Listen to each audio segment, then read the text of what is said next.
두 번째 오군고무로 한번 저희가 넘어가도록 하겠습니다. 전 펜싱 국가대표 남현희 씨 얘기입니다. 전청조 씨 구속에 이어서 어제 남현희 씨가 경찰에 출석했는데 장갈 기자, 어떻게 된 거죠? 전청조의 사기 혐의 공범으로 남현희 씨가 입건이 된 건데요. 송파경찰서에서 어제 오후 2시 20분에 남현희 씨를 사기 피의자 신분으로 불러서 조사를 했습니다. 남현희 씨는 경찰 조사에서 사기 공범 혐의를 부인하면서 전청조 씨의 사기 행각을 전혀 몰랐다, 이런 취지로 진술한 것으로 알려졌고요. 대질 조사는 이루어지지 않았습니다. 오늘 새벽 12시가 넘어서 조사를 마치고 나온 남현희 씨에게 저희 기자들이 질문을 했는데요. 뭐라고 답했을까요? 들어보시죠. 혹시 전청조 씨하고 공범 의혹 있으신데 한 말씀 좀 부탁드립니다. 오늘 혐의 소명 어떻게 하셨습니까? 억울한 점 없으십니까? 피해자라는 입장 혹시 변함 없으신가요? 사기 피해 금액이라는 거 모르셨습니까? 네, 배한진 변호사님, 남현희 씨 나갈 때 아무 말 안 하네요. 네. 일단 남현희 씨 측 입장은 지금 어떤가요? 기존 입장은 자기도 이제 전 씨한테 속은 입장이다. 일단 피해자로서 공범은 절대 아니다라는 취지로 부인했었습니다. 남 씨 측의 이제 법률 대리인도 같은 취지로 입장문을 내서 그동안 이제 전 씨를 사기로 고소한 15명은 남 씨를 이제 공범으로 고소하지 않았지만 최근에 이제 11억의 피해를 당한 전문직 부부가 네. 남 씨를 공범으로 적시하면서 고소가 돼서 자동 입건이 됐지만 자기는 절대 관여하지 않았다.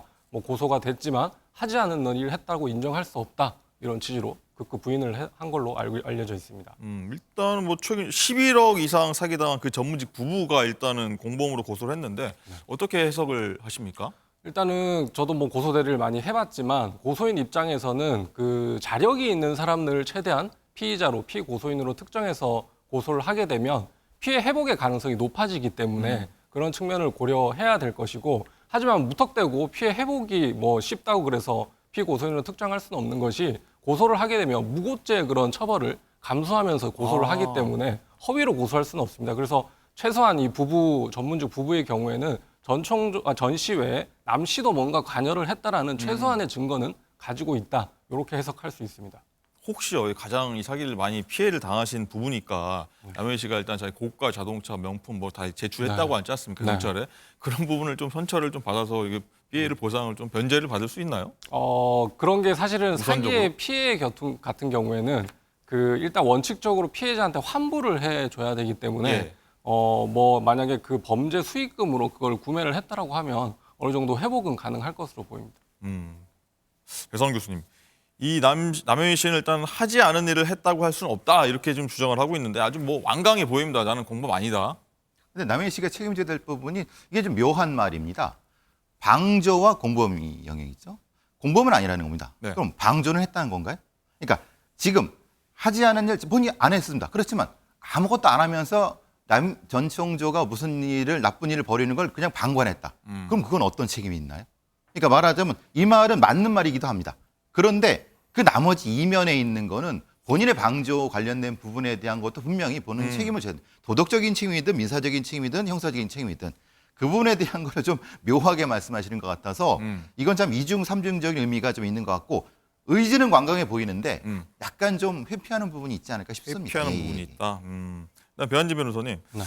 남현희 씨가 이제 전청조 대질조사 신청서를 제출을 일단 했습니다. 네. 이번엔 성사되지 않았는데 조만간 이제 두 사람이 이제 경찰서에서 만날 가능성이 있겠죠. 변호사 대동하고. 네, 그럴 수 있겠습니다. 일단 대질 조사라는 게 기본적으로 사실관계에 대한 양 사건 관계인의 주장이 다를 때 실시를 하고, 사기죄 같은 경우에는 거짓말 당해서 속았다라는 이제 고소인들과 나는 속인 적 없다 피의자들이 이렇게 두 명을 대질 조사하는 경우가 일반적인데, 이 전 씨와 남 씨 같은 경우에는 전 씨는 지금 단독 범행이라고 주장하면서 네. 범행을 이제 자기가 안고 가려고 하는 것 같고, 이제 남 씨는 그게 아니라 나는 저기에 아예 가담한 적도 없다라는 식으로 이게 서로 어떻게 보면 공범끼리의 말이 지금 다른 상황이기 때문에 대질 조사의 가능성이 있습니다. 방조도 안 했다라는 입장이겠죠. 네. 남현희 씨 같은 네. 경우에는. 예.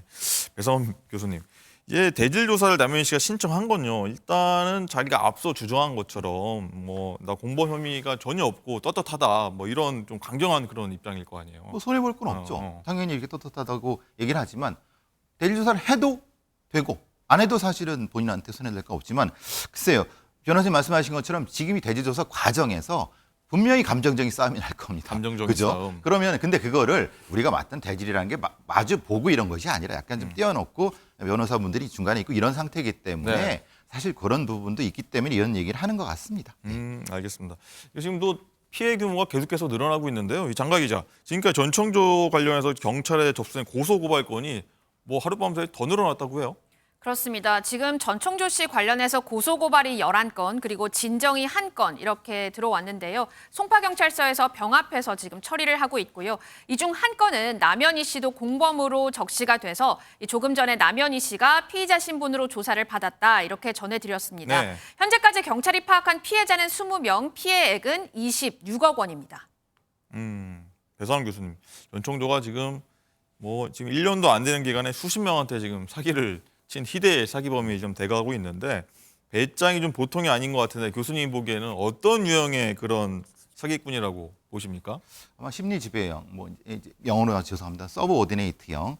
이걸 우리 관행적으로 가스라이팅이라고 표현하지만 네. 범죄 분류상으로는 서브오디네이트형인데 심리 지배형 사기꾼이라고 보는 게 맞고요.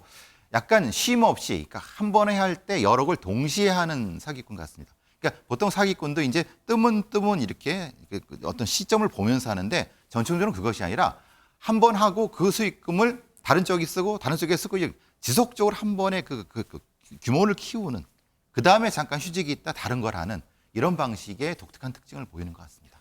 전청조가 27살로 네. 알려져 있지 않습니까? 어떻게 이런 사기를 그러니까 이제 보통 전문 사기범들은 아마도 주변의 영향이 크다.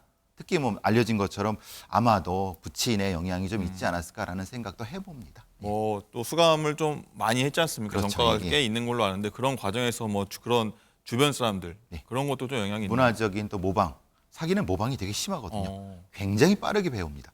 그러니까 그 교도소에 같이 네. 사기꾼들이 모여 있으면은 또 그런 사례들 듣고 하나요? 이걸 이렇게 학습한다고 표현하면 그렇지만 집중적 학습을 하기 때문에 네네. 이 사실 교정 문제도 사실은 교도소 내 교정 문제도 사실은 심각한 문제입니다. 교도소 안에서도 좀 교육이 필요하겠네요. 그렇죠. 그런 어떤. 예. 그렇군요. 알겠습니다. 이런 가운데서요. 오늘도 저희 프레스룸 라이브가요. 단독 입성한 내용이 있습니다. 장가희 기자 전해주시죠. 저희가 며칠 전에 이 피해자의 인터뷰를 목소리로 단독으로 내보낸 바 있는데요. 오늘은 피해자와 전청조 간의 대화 내용을 이 카카오톡으로 단독으로 또 김민석 강서구 의회 의원을 통해서 입수할 수 있었습니다. 네. 지금 카톡 내용을 좀 띄웠으면 좋겠는데 저희가 이 카톡 대화 내용을 사실 그대로 내보내기는 조금 없었던 이유가 욕이 너무 난무해서요. 네. 누가 욕을 했냐면 전청조가 피해자에게 욕을 했습니다. 전청조 씨에게 사기를 당한 피해자가 돈을 좀 돌려줬으면 좋겠다라고 얘기를 하자 전청조 씨가 이렇게 얘기합니다. 너 차단할 거야. 미리 입금해 줄 테니까 좀 가만히 있어라. 이렇게 얘기를 한 뒤에 분이 안 풀리니까 너 죽어. 아니면 내가 죽을게. 알아서 돈을 준다는데 왜 매번 난리야? 라면서 입에 좀 담을 수 없는 욕을 오히려 전청조 씨가 피해자에게 합니다. 제가 며칠 전에 이 피해자들이 일부러 전청조 씨에게 좀 절절매고 있다 이런 얘기를 드린 적이 네. 있는데요. 이렇게 전청조 씨가 아나무인으로 나오다 보니까 피해자들 입장에서는 당장 좀 내 돈부터 돌려받아야겠다 이런 마음에 오히려 전청조 씨 앞에서 작아질 수밖에 없었다 이런 상황을 피해자들이 전해왔습니다. 프레스룸 라이브의 단독 입수 내용인데 정말 또 한 번 매일같이 충격적인 내용 전해드리고 있습니다. 자, 배현진 변호사님, 혹시 사기 사건 담당하셨을 때요. 네. 이런 전청조 같은 이런 사기꾼의 모습 본 적 있으세요? 네. 이렇게까지 피해자들한테 욕을 하는 경우는 저는 흔치 않았는데 하지만 피의자들이 피해자들한테 이제 가스라이팅하는 그런 경우는 굉장히 많습니다. 주로 쓰는 수법이 내가 피해자 입장에서 고소를 준비한다라고 하면 너가 고소하는 순간 너 빼고 다른 피해자들한테 돈 다 돌려줄 거야. 너만 제외할 거야. 마치 고소하면 오히려 피해 회복이 안 될 것처럼 이런 식으로 가스라이팅하는 경우는 굉장히 흔합니다. 배상훈 교수님, 이 전청조가 피해자한테 이렇게 과격한 반응을 보이는 좀 이유가 궁금한데 지금 이거는 어떻게 보셨어요? 사기꾼들은 적반하장이죠. 기본적으로 적반하장 전략이 되는 거고 약간 강약, 약한 자한테는 심각하게 강하게. 그래서 초장에 심리적으로 소위 약혼을 죽이는 그래서 말씀하신 것처럼 애초에 네가 그러면은 너는 아예 조금만 나한테 숙이고 들어오면 조금 내가 띄워줄게. 이런 방식으로 가스라이팅을 하면서 일종의 심리적 지배로 들어오게 되는 거죠. 네. 그 초기 부분이 욕이라든가 아니면 신박한 어떤 너 그럼 내가 죽어버릴 거야라고 해버리면은 그 다음에 좀 기세가 좀 줄어듭니다. 피해자분들이 사실 절대 그러시면 안 됩니다. 강하게 나가셔야 되는데 대부분의 피해자분들은 조금이라도 피해금을 환수하려고 조금 이렇게 좀 숙이고 들어가거든요. 덜덜매는. 예. 근데 그걸 이용하는 겁니다. 그렇군요. 자, 그리고요. 저희가 입수한 단독 보도 내용이 또 있습니다. 장가 기자, 네, 전해주시죠. 그렇습니다. 전청조 씨가 가슴 절제 수술을 했다면서 지난주 금요일 한 방송에 나와서 자신의 옷을 직접 벗어서 보여주지 않았습니까? 네. 저희 시청자 모두 놀랐는데 이 수술할 당시에 사진 그리고 피해자와 대화한 내용 저희가 또 김민석 의원 통해서 단독으로 입수를 했습니다. 우선 이 첫 번째, 돈을 돌려받지 못한 피해자가 오히려 전청조 씨에게 내가 병문안을 갈까? 괜찮아? 내키지 않으면 괜찮아라고 피해자가 오히려 조금 이렇게 절절 매는 이런 모습을 보이고 있는데요. 지금 사진 띄워주실 수 있으실까요?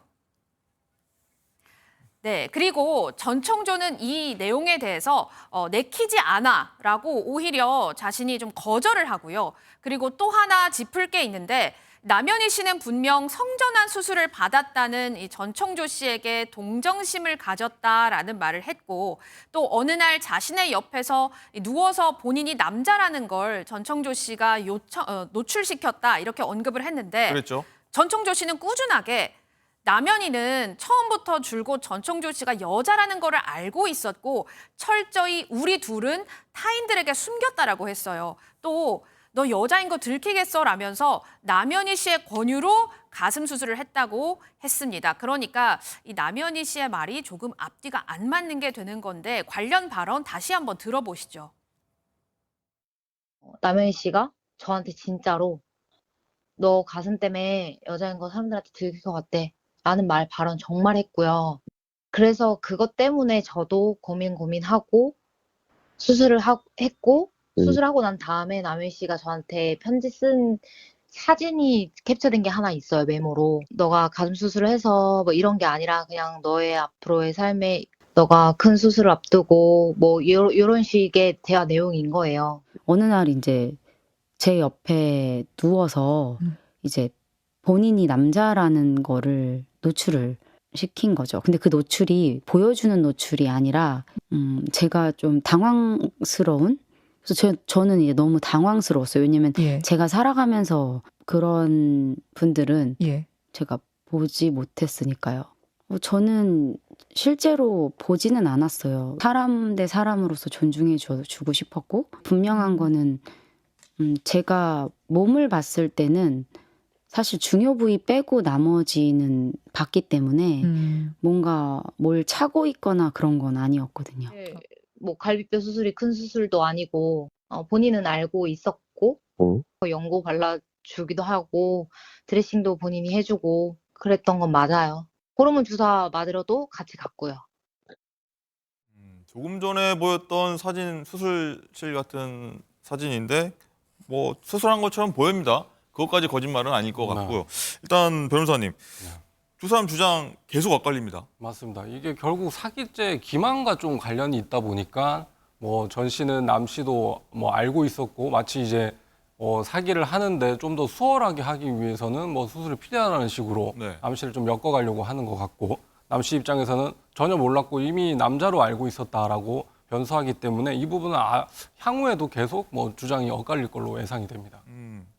이 교수님은 이 두 사람의 엇갈린 주장 약간 심리학적으로 본다면요. 뭐 두 사람이 어떤 심리로 좀 이러는 것 같으세요? 그러니까 지금 두 사람의 관계가 좀 모호합니다. 왜냐하면은 한쪽에서는 일종의 같은 동질감을 가졌다. 그리고 한쪽 남현희 씨 측에서는 그런 건 맞지만 실제로의 사실은 아니다라고 하는 감정과 사실이 섞여 있어갖고 그 부분을 지금 조금 분리를 해야 될 것 같다는 생각이 들거든요. 일방적 주장에 명확히 하실 것은 전청조 같은 사기꾼들은 굉장히 거짓말을 많이 하기 때문에 저걸 이제 그대로 믿으면 안 되지만은 팩트에 근거한 얘기의 일부는 사실은 받아들일 수 있는 거죠. 그거를 바탕으로 남의 진술을 비교해 볼 때 되는데 사실 서로가 조금 이상한 부분들이 있어갖고요. 예. 알겠습니다. 그리고요 여기서 하나 궁금한 게 있습니다. 일단은 전청조가 지금 서울 송파경찰서 유치장에 구금돼서 경찰 조사를 받고 있는 것으로 알려졌는데 일단 사건이요 검찰에 송치돼서 이제 구치소로 이동하게 되면요 구치소로 이동하게 되면 전청조는 이제 남성과 여성 어디로 이동을 하게 되는 거예요? 이런. 그러니까 변호사님이 말씀해 주시겠지만 사실은 이거는 여성이 본인이 주장하는 것처럼 그리고 실제적인 외부 성기 모양도 여성이기 때문에 여성 교도소로 갑니다. 다만 본인이 정체성을 다르게 진술할 때 나는 아니 예를 들어서 네. 성정체성이 다르다라고 하면 거기에 따라서 규정이 별도로 있습니다. 근데 제가 보기에는 전청조라는 사람은 여성이고 성정체성을 사기에 이용한 거라고 저는 생각합니다. 그러니까 저는 여성 교도소로 가는 게 맞다고 보는데 저는 이제 범죄학자에서 입장이고 예. 법률가 입장은 다르실 수 있죠. 법률가 입장에서는 이 성전환자는 예를 들어 네. 어떻게 수감이 되는 건가요? 그 제가 알기로는 기본적으로 일단 주민등록 그 번호에 남성인지 여성인지 생물학적인 걸 기준으로 일단 원칙적으로 수용을 하는 걸로 일단 알고 있습니다. 2번이라고 합니다. 네, 전청조는. 그렇기 때문에 여자 교도소 쪽으로 갈 것 같습니다. 아 네. 그렇군요. 알겠습니다. 거기서도 좀 사기치면 안 될 것 같은데 일단은 전청조 사기 전략을 한번 좀 저희가 분석을 해보려고 하는데 장가희 기자 두 사람의 이제 진실 공방이 계속되면서 이제 전청조 사기 수법을 분석한 인터뷰가 또 나와서 이게 좀 많이 눈길을 끌고 있더라고요. 네, 그렇습니다. 이 한 변호사가 전청조 씨의 사기 수법에 대해서요. 100점 만점에 90점이다. 이렇게 아주 후한 점수 줬습니다. 모든 사기 전략을 쏟아부어서 피해자를 속였다. 이렇게 평가를 했는데요. 특히 처음에는 좀 미안할 정도로 잘해주면서 접근을 하는데 이 과정에서 피해자의 약점을 공략해서 이 거액을 건넬 정도의 친밀감 그리고 신뢰 이런 것을 굉장히 짧은 시간 안에 쌓고 추후에 내가 너한테 이렇게 잘해줬는데 너 어떻게 나를 못 믿어? 라는 식으로 피해자의 미안한 감정을 활용하는 전략을 쓴다고 합니다. 또 말솜씨, 임기응변도 이 사기꾼들의 주 무기인데요. 피해자가 조금이라도 약간 의심을 하거나 이상한 생각을 하면 재력 아니면 유명인들과 친분을 과시해서 의심을 거둔다고 합니다. 전청조 씨도 이부진 씨나 또 그 오은영 박사 네. 얘기를 꺼내지 않았습니까? 여기에다가 또 너한테만 알려줄게. 너랑 나랑만 아는 비밀이야. 라는 식으로 상황을 객관적으로 판단해줄 주변인으로부터 피해자를 또 고립시키기도 한다는데요. 모두 전청조 씨가 쓴 수법과 굉장히 유사해 보입니다. 사기 전문 검사 출신의 임채원 변호사가 이거를 분석을 한 건데 변호사님 이 13가지 뭐 사기 수법을 언급을 했었었는데 뭐 어떤 것들이 좀 더 있나요? 여러 가지가 있을 수 있겠지만 기본적으로 이 전시 같이 어떤 인맥을 과시하고 재력을 과시하는 수법들은 많은 사기의 피의자들이 사실 구사하는 그런 방법 중에 예. 하나인데 제 생각에는 전시는 훨씬 더 구체적이고 뭔가 디테일하게 이제 기망을 하다 보니까 피해자들이 그런 부분에 이제 깜빡 속아 넘어가지 않았나 이런 생각을 합니다. 실제로 저도 뭐 사기 사건 이렇게 뭐 수사할 때 네. 피해자나 고소인들한테 항상 하는 말이 그렇게 고수익을 보장하면 본인이 왜 투자 안 했겠습니까? 뭐 이런 식으로 많이 안내를 했었는데, 근데 실제로 그런 말을 직접 들은 피해자들 입장에서는 거짓이 진실인지 구별하기가 쉽진 않은 것 같습니다. 그렇겠죠. 네. 그러니까 당하는 거죠. 네. 자 교수님 그리고 한 보도에 따르면요 전청조의 타깃이 이 직장인한테 집중됐다 하더라고요. 이 직장인 위주로 접근한 이유가 뭘까요? 사기꾼들은 아이템이 중요합니다. 아이템이라는 건 시류에 따라 패션에 따라 달라질 수 있죠. 직장인한테 지금 주식 투자에서 제일 그래도 핫한 게 비상장 주식에 대한 보급 정보를 통한 이런 거죠. 거의 혹하지 않습니까? 솔깃하죠. 대부분. 근데 그것을 이용하는 겁니다. 근데 아주 멀지도 않고 아주 가까운데 사실은 닿기 좀 어려운. 근데 본인은 누구냐면은 재벌 3세인데 성공한 재벌 3세란 말이에요.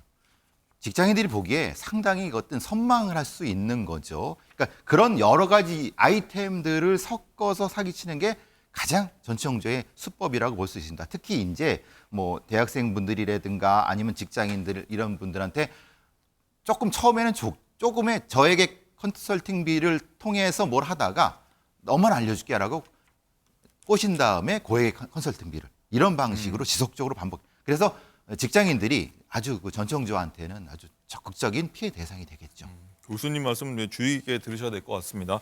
그리고 변호사님, 전청조가 이제 사기 등 전과 10범으로 네. 알려졌고 20대 뭐 이제 후반으로 가는 좀 젊은 나이지 않습니까? 일각에서 이 사기죄 형량이 너무 낮다, 솜방망이 처벌이 나올 수 있다, 뭐 이런 얘기가 나오는데 우리나라 사기죄 형량이 그렇게 좀 낮나요? 맞습니다. 실제로 좀 실무상 경험하는 것도 좀 체감하는 것도 낫다라고 생각을 하는데 그 대법원 양형 기준에 따르면 이제 피해 금액이 1억 원 이제 미만인 경우에는 징역 6개월부터 1년 6개월 사이에 그런 형이 선고되도록 돼 있고 피해 금액이 1억 원 이상 5억 원 미만인 경우에는 징역 1년부터 4년까지 사이에 형을 선고하도록 권고는 하고 있습니다만은 실제로 이런 사기죄 같은 재산 범죄는 수사하는 검사 입장에서도 이 피해 회복이 됐는지 여부가 사실 관건이라서 공소장에 기재된 피해 금액이 다액이라고 해도 대부분의 피해가 회복되면 처벌을 강하게 할 수 없다라는 그런 인식을 좀 깔고 있습니다. 그래서 그런 부분도 좀 생각을 해야 될 것 같고 실제로 이 피의자들이 또 이제 기소가 돼서 재판을 받으면 속칭 이제 외상합의라 그래서 돈을 피해 변제 다 하지 않고 나중에 내 말 믿어 뭐 갚아줄 테니까 일단 합의서 써줘 이런 식으로 해서도 선처받는 경우도 많기 때문에 참 이런 딜레마가 있는 것 같습니다. 그러네요. 예. 그리고 장가 기자, 이 논란이 좀 계속되면서요. 뭐 전청조가 보낸 메시지에서 나온 뭐 밈이라고 하죠. 뭐 독특한 말투가 뭐 아직까지도 사람들이 많이 쓰고 있더라고요. 그렇습니다. 뭐 I am 신뢰 이런 말은 뭐 워낙 화제가 되긴 했으니까요. 전청조 씨가 뉴욕에서 나고 자랐다라고 했지만 사실 여러 정황을 봤을 때 해외에서 장기 체류한 경험은 없어 보이고 또 어릴 적 친구도 한 인터뷰를 보면 청조가 뭐 오케이, 어허 이런 식으로 좀 영어를 잘하는 척 통화를 했다고 합니다. 그래서 이 독특한 말투가 좀 유행이 된 것 같은데요. 이런 말투 밈으로 지금 번지고 있습니다. 판매 홍보 문구로 쓰이기도 하고요. 아니면 한 지자체에서도 뭐 언급이 되기도 했습니다. 그런데 이런 전청조의 말이 유행처럼 번지는 게 좀 문제가 아니냐 이렇게 보는 시각이 있습니다. 피해자들이 피눈물을 흘리고 있는데 전청조의 말을 단순히 따라가고 이거를 희화화되고 끝이 나버릴까 봐 피해자 입장에서는 굉장히 걱정을 하는 모습이고요. 또 한편에서는 뭘 그렇게 엄격한 잣대를 대냐, 또 집단 유대감을 형성하는 방법이지 않느냐라는 의견도 있습니다. 또 더욱 많이 전청조라는 이름이 좀 오르내리면 좀 더 이 사건을 좀 키워서 사건을 뭐 다 같이 해결하는데 좀 도움이 되지 않을까 하는 그런 의견도 있었습니다. 그건 밈 뭐이라고 하는데 뭐 독특한 용어긴 한데 프로파일러 입장에서는 뭐 밈 이런 현상 어떻게 보십니까? 사실은 범죄를 희석시킬 수 있죠. 범죄자에 대한. 그래서 저게 조금 더 나가면 전청조에 대한 무슨 숭배 모임 같은 모임들이 사이버 공간에 나타나는 그러니까 지금 조짐이 보이고 있는 부분인 겁니다. 물론 그러니까 선택, 어떤 유행에 대한 선택은 각계의 개인의 몫이지만은 지금 우리가 다루고 있는 건 공동체를 파괴하는 범죄를 우리가 다루지 못하는 부분에 대한 반성도 있어야 되겠고 네. 공적 기관에서 저걸 선도하는 이런 거는 좀 아닌 것 같다는 생각이 듭니다. 그러니까 이런 위험성에 대해서 분명히 특히 우리가 유념해야 될 것 같습니다. 변호사님은 이렇게 많은 뭐 사람들이 이거 말투 따라하는 거 어떤 네. 측면에서 좀 보세요? 네, 교수님 말씀대로 이렇게 좀 피해자들에는 배려가 좀 부족하다는 측면도 물론 있겠지만 뭐 저는 개인적으로는 그만큼 전청조의 기망이라고 하는 거짓말이 정말 황당무계하다. 네, 그런 생각도 해봅니다. 알겠습니다. 예. 전청조 남인 씨 얘기는 여기까지 하고요.